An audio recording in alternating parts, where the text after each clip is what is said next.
sex education gitu ya.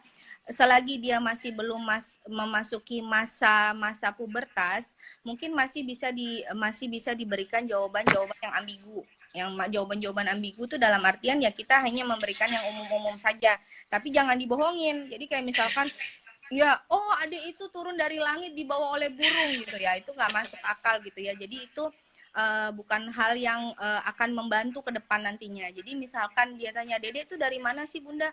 Oh Dede itu datang dari perut bunda gitu. Kenapa bisa ada dari dalam perut bunda? Ya karena Dede itu diberikan sama Allah lewat perut bunda gitu. Jadi hanya sebatas itu saja. Nanti ketika dia udah memasuki pubertas, baru mulai tuh diajarkan masalah pembuahan, gimana masalah pembentukan janin, itu baru boleh diajarkan. Tapi pengajarannya juga nggak perlu detil permasalahan seksual yang terlalu detil dalam artian yang vulgar ya. Tapi kan sekarang kan pembelajaran seksual itu sudah dikemas dengan baik. Jadi lebih ke sains gitu ya, lebih ke pengetahuan. Oh ada proses pembuahan, oh ada bertemunya ovarium dengan sperma gitu, dan tata bahasanya juga lebih rapi, jadi mereka juga tidak akan miss gitu dalam sex educationnya gitu. Oke. Kalau menurut pandangan Ibu seorang psikolog, apakah ketika kita mengajarkan sex education, kita mengajarkan misalnya contoh penyebutan alat kelamin gitu ya Bu ya, apakah dengan nama sebenarnya yang ilmiah gitu ya, atau dengan nama kiasan gitu? Mungkin kalau misalkan masih usia tumbuh kembang ya, usia 0 sampai dengan 5 tahun boleh kiasan. Tapi kalau misalkan sudah memasuki kayak usia 7 tahun ke atas gitu, apalagi sudah menstruasi, mungkin boleh diberikan kalimat-kalimat yang lebih kalimat-kalimat biologis yang lebih medis gitu. Jadi kalaupun ditanya nih, sejak kapan sih pembelajaran seks edukasi boleh diberikan? Kalau saya boleh jawab, itu dari bayi. Dari bayi masih merah. Kenapa dari bayi masih? Kenapa penasaran pasti? Kenapa dari bayi Iya, masih penasaran merah? banget. Ya, kenapa dari bayi masih merah? Karena untuk mengajarkan di alam bawah sadar mereka, kalau tidak semua orang boleh menyentuh tubuh mereka, gitu. Jadi kayak misalkan gini, kita mau mandiin aja, mau buka baju anak bayi, kita bilang, Dek, bunda buka bajunya ya, bunda buka celananya ya, gitu. Jadi benar-benar anak diajak komunikasi, walaupun dia belum bisa menjawab boleh atau nggak boleh, minimal ada izin. Dengan kedepannya ketika mereka sudah memasuki tumbuh kembang semakin dewasa, ketika ada orang mau buka bajunya, dia tahu itu harus izin.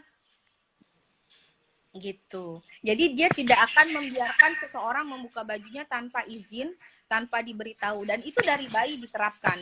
Jadi kalau misalkan kita sering masas bayi, pijat bayi, kenapa saya selalu menyarankan kepada pasien-pasien saya, pijat bayi itu baiknya dilakukan oleh orang tuanya sendiri. Karena mengajarkan anak, kalau misalkan yang boleh memegang tubuh kamu, yang boleh menjamah tubuh kamu itu ya orang tua kamu, dan menjamahnya pun dengan cara yang baik gitu, dengan tujuan yang baik pula gitu ya. Jadi saya sangat tidak menyarankan kalau anak dibawa ke tempat-tempat spa bayi gitu, dimana dia baru bertemu dengan orang itu dan orang itu sudah memijat dirinya dia gitu loh. Jangan dikira walaupun anak bayi itu tidak memahami apa-apa, tapi mereka juga punya emosi kan, mereka juga punya hearing gitu loh, punya penyembuhan emosi nantinya. Kayak misalkan kok dia suka nangis ini anak bayi ini, ya pasti ada sesuatu yang membuat emosinya dia bete gitu, masih ada. Jadi kalau dibilang anak bayi nggak pinter, salah, anak bayi itu pinter. Kalau dibilang anak bayi nggak memahami situasi, salah, anak bayi sangat memahami dan sangat pintar gitu loh. Jadi untuk pembelajaran seks edukasi itu diterapkan dari bayi gitu. Kayak kalau udah mulai agak besar 2 tahun udah boleh dikasih tahu, ayo pakai celananya di dalam ruangan, malu gitu. Awas Gitu, ada oke. ayah nanti kelihatan gitu. Iya, iya, iya, iya. Oke, seru banget nih.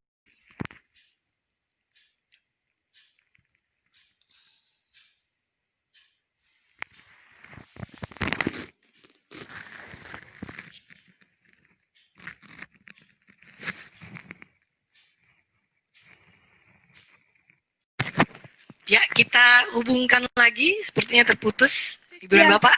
rusak. Iya. Maaf ya. Oke, iya. Baik, Ibu, karena waktu kita sudah mepet nih ya, sudah mau jam makan siang ya daripada nanti nggak konsen. Eh, pesan apa nih buat ibu, buat para orang tua yang sedang menyimak acara kita pada siang hari ini? Ya, pesan saya harus related sama judulnya ya. Karena judulnya sekarang yang harmonis antara orang tua terhadap anak terkait pembelajaran. Pesan saya berarti harus related.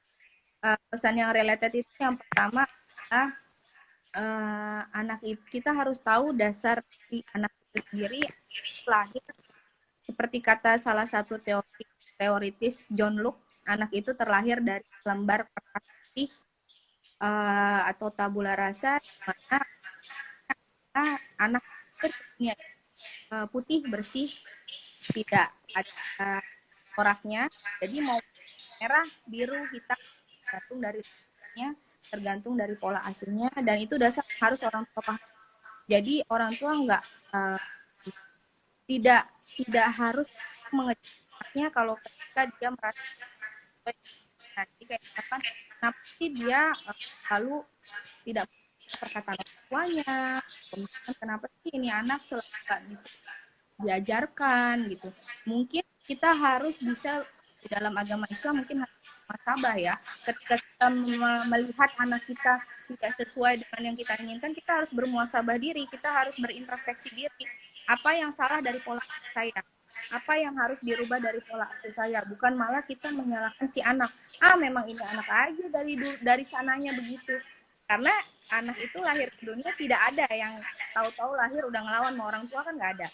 Jadi memang harus mampu bermuasabah diri, orang tua juga harus mampu mengecilkan egonya sendiri sehingga mampu melihat potensi positif yang ada pada anak. Kemudian yang selanjutnya terkait pembelajaran di rumah, kita harus mampu bisa menjadi orang tua yang bijak. Orang tua yang bijak dalam artian gini, ketika kita bilang, aduh bete banget nih di rumah ini ngajar anak nggak bisa gitu, sedangkan saya bukan guru, saya tidak bisa mengajar gitu ya. Kita harus bisa kembali ke zaman dulu aja. Zaman dulu juga sebelum ada sekolah juga anak-anak diasuh oleh orang tuanya gitu ya. Dan sebelum ada pengajaran juga orang tuanya. Dan sebenarnya pengajaran yang paling dasar itu apa sih? Pembentukan karakter anak. Pembentukan karakter anak kan di rumah gitu. Sekolah itu kan sebenarnya hanya pendalaman materi saja. Pendalaman materi-materi yang sudah diajarkan di rumah sebenarnya. Jadi tidak ada kata tidak bisa. Kemudian juga guru pun juga pasti juga pusing juga, saya yakin mengkaji materi untuk belajar di rumah itu kan nggak mudah gitu. Jadi kalau misalkan ingin menciptakan keharmonisan, orang tua juga harus mampu ikhlas kalau menurut saya. Jadi harus mampu ikhlas dengan keadaan yang ada sekarang, harus mampu ikhlas menjalani mengajar anak di rumah, sehingga orang tua juga mampu menerima anak dengan segala keunikan dan karakternya masing-masing. Baik, Ibu Rati, jadi nambah wawasan buat kita semua nih ya. Kayaknya mesti sering-sering kita adain kayak gini ya, Bu Rati ya. Biar kita bisa benar-benar mendidik anak dengan benar gitu ya, nggak dengan hanya biasanya kan kalau yang sekarang tuh kejadiannya kita mendidik anak berdasarkan ilmu turun temurun gitu kan. Oh dulu, itu namanya Bu pola asuh berulang. Nah, jadi dulu pola asuh berulang. Tak heran misalkan gini, ini anak nih suka menjawab orang tua sama kayak bapaknya. Nah ternyata setelah diusut yang ngasuh neneknya. Berarti pola asuh yang diasuhkan ke bapaknya diulang ke cucunya. Berarti pola asuh berulang. Nah itu ya, kalau misalnya anaknya melakukan perilaku yang buruk, nih kayak bapaknya nih, mama nggak kayak gitu, gitu ya. Ya mudah-mudahan orang tua masa kini, orang tua yang milenial dengan banyaknya media sosial ya untuk penambahan ilmu parenting kan lebih mudah. Mudah-mudahan menjadi lebih baik semua ya Bu ya. Ya. Oke, terima kasih Bu Rati atas waktunya. Ya, semoga nggak kapok ya Bu, kita undang di IG Live-nya Anak Pelangi. Oke, baik buat Ibu. Bisa bermanfaat sama orang-orang di luar sana, sama bunda-bunda, ayah di luar sana, sama Anak Pelangi juga, karena saya tahu Anak Pelangi juga terapi ya, Bu ya. Iya, betul Bu. Jadi mudah-mudahan juga bermanfaat juga untuk keberlangsungan terapi di Anak Pelangi, ilmunya. Amin. Mudah-mudahan, maaf kata kalau ada kata-kata yang kurang berkenan mungkin, karena memang saya kalau menyampaikan materi itu biasanya saya lebih belak-belakan. Nggak usah menyampaikan materi, saya konsultasi pasien aja biasanya saya belak-belakan. Karena orang tua juga banyak yang saya omelin, banyak. Langsung aja ya Bu ya, nggak pakai basa-basi ya. Iya, nggak perlu. Karena terkadang dibutuhkan hal-hal seperti itu untuk membuka pikiran seseorang, tuh dibutuhkan hal-hal seperti itu terkadang. Betul-betul banget Bu. Oke, buat Ibu dan Bapak juga terima kasih sudah menonton IG Live kita pada siang hari ini. Buat Bu Rati, terima kasih banyak ya. Ya, Sekali sama-sama. lagi, semoga nggak kapok. Ini sangat bermanfaat sekali. Kapok. Semoga kita setelah menonton tayangan live ini, kita sebagai orang tua mindsetnya jadi berubah ya.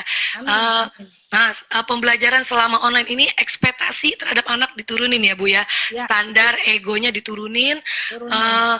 Kalau kitanya masih sesuai dengan keinginan kita, ya udah harmonis nggak bakal tercipta ya Bu ya. Ya, ada lucu lagi, kadang-kadang gini, orang tua suka mengeluh, iya Bu, standar saya udah turun, tapi standar sekolahnya nggak turun. Guru-gurunya ngajar-ngajar saya nih, anak saya harus benar-benar deadline-nya selesai. Ada yang kayak gitu. Oh, Jadi ada ya, juga ya. guru-guru pun juga harus mampu memahami kemampuan kapasitas orang tua juga gitu. Oh iya baik. Jadi Oke. kerjasama. Kerjasama ya. Kalau misalnya standar sekolah tinggi, terus pas kita belajar di rumah kita nggak mampu ya Bu. Ya udahlah terserah mau nilai berapa, yang penting saya udah ngajarin. Daripada kita pusing ya. Yang penting anaknya mau aja dulu, karena menumbuhkan kemauan anak itu sulit loh.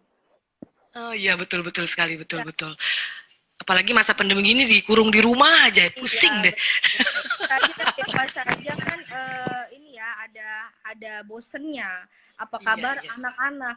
Jadi jangan heran kalau yang masih punya anak-anak kecil nih usia 1 sampai 5 tahun, kalau anak-anaknya selama masa pandemi ini suka teriak-teriak sendiri, suka nangis Oh, gak jelas, itu jangan oh heran. gitu. Karena itu luapan emosi mereka karena bosan. Mereka kan belum punya kontrol emosi yang baik gitu. Jadi kalau Oke. kalau bapaknya teriak-teriak, nah itu yang heran.